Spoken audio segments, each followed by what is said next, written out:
Again, this is happening, a shooting taking place 20 miles north of San Diego at the Shabbat of Poway Synagogue, happening this morning at 11:30 a.m. there, local time, Pacific time.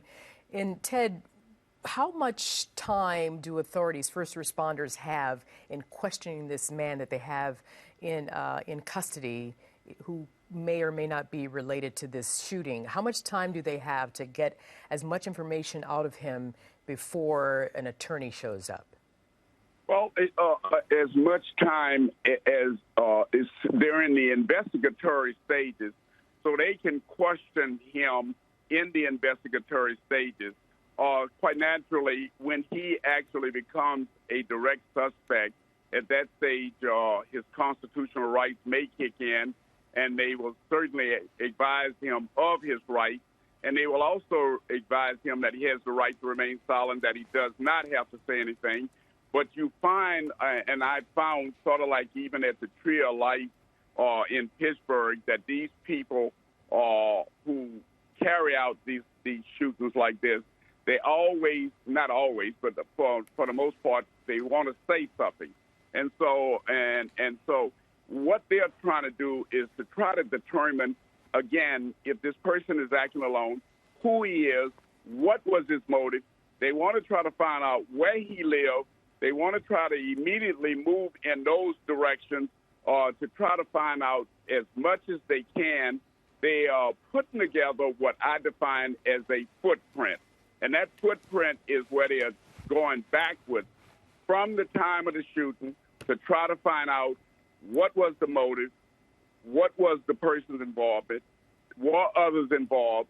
Is this, and again, I don't want to say too much about this, but is this a terrorist act or is this something personal? All of those things are trying to be developed at this stage. Well, Ted, though, if it was personal, potentially one would think that could be one victim. That if it's a domestic situation, the person would be going after one person, not four.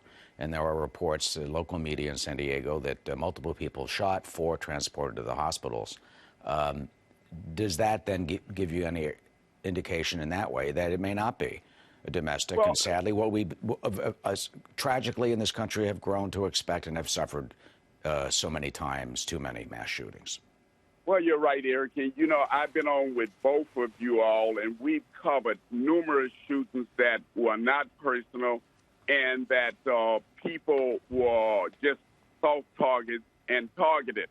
But we don't know. It's too early for us to say either way, because a lone gunman can go into a place like this and really have one target in mind, and in even shooting at that one target, other people can very well be injured. So it's a little early for us to say one way or another.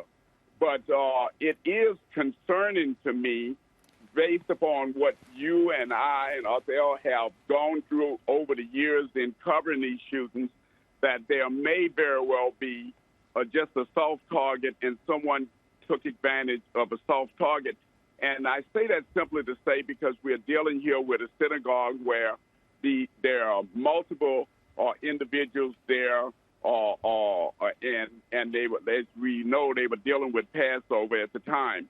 So all of this is very concerning as to what the motive was. I would have to believe, guys, that very soon here there's got to be a press conference. I think that the law enforcement officers as well as public officials there know that the community in and of itself is in a heightened state of alert. So they've got to have some kind of a press conference to let us know what is going on as soon as they possibly can.